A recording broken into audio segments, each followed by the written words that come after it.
My guest today has become a part of Florida Tech history. He himself is the historian for Florida Institute of Technology. He's known by many different names, one of which is the Mosquito Man, and also that guy on the bike. Please welcome Dr. Gordon Patterson. Hello, how are you? Kevin, pleasure seeing you. It's great to have you on my show. It's really nice. I hope you're comfortable. There's coffee with Kevin, and you're excited, nervous before the interview. I'm looking forward to it. We see we have your bike here, you know, it's part of you. You named your bike? I did. It was named for me, in fact. It's called the Gordon, and it goes where I do.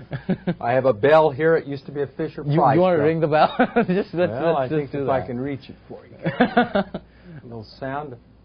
Oh, welcome the Gordon to Coffee with Kevin. And it's wearing a hat today. Usually we see you always with Well, your I hat. do have a hat, and that's for my hat. That's for definitely. Well, it's great to have Gordon on the show and Dr. Gordon Patterson on the show.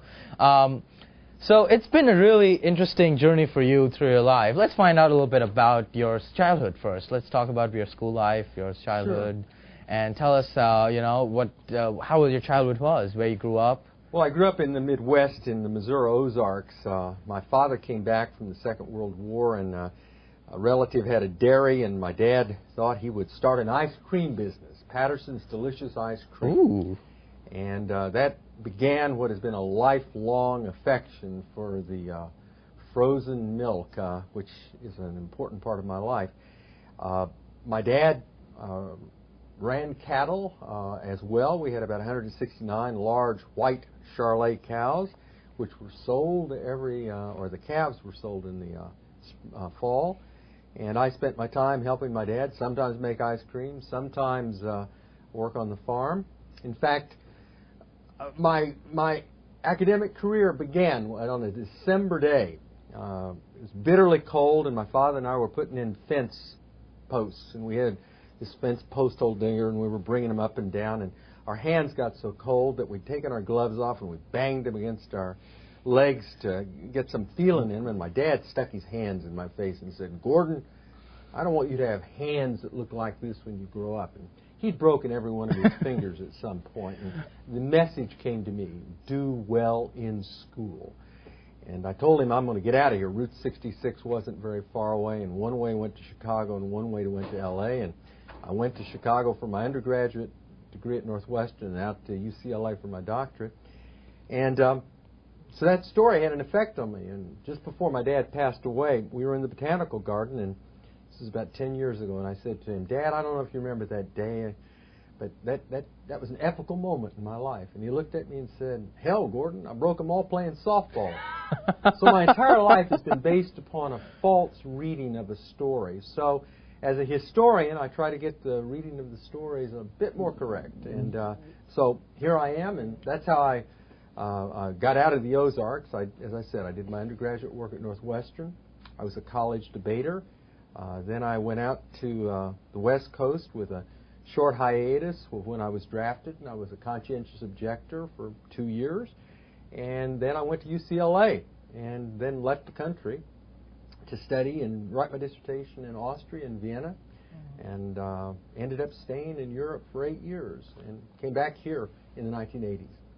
So Austria is definitely a very beautiful place. So did you stay there after graduation, or did you move somewhere else to work? Well, I went to Austria to do research for my doctorate, for my dissertation. I was there working in the libraries and different archives.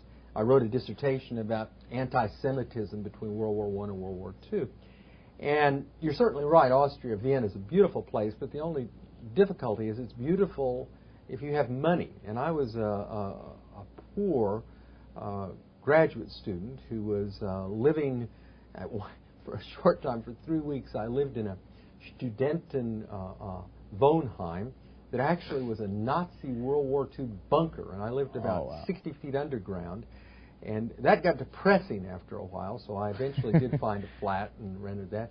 But I supported myself by odd jobs, and one of the odd jobs that was perhaps the oddest was I did magic tricks for children's parties and things of that sort. And I would be paid in Austrian shillings and pieces of torts and schlags on whipped cream at the top, and I would bring them home. That, my wife, she had formerly been my girlfriend. That seems how it often works. My wife was my associate, the Princess Casamaranda, and I had some wonderful illusions, which I would levitate her, and then she fell because I didn't put her in quite deep enough a trance, and so I worked alone, and I moved into pyrotechnics. And on one occasion, I was preparing to make a magic trick where some cards were going to appear, and they did, and I was loading another magic trick with a fire that was going to come, and a butler in a very well-to-do household jiggled my arm, and my magic went off in my trousers and burned my hand rather severely. And then I realized suddenly that my pants were on fire, that the inside lining of my Eastern European-made trousers had caught on fire.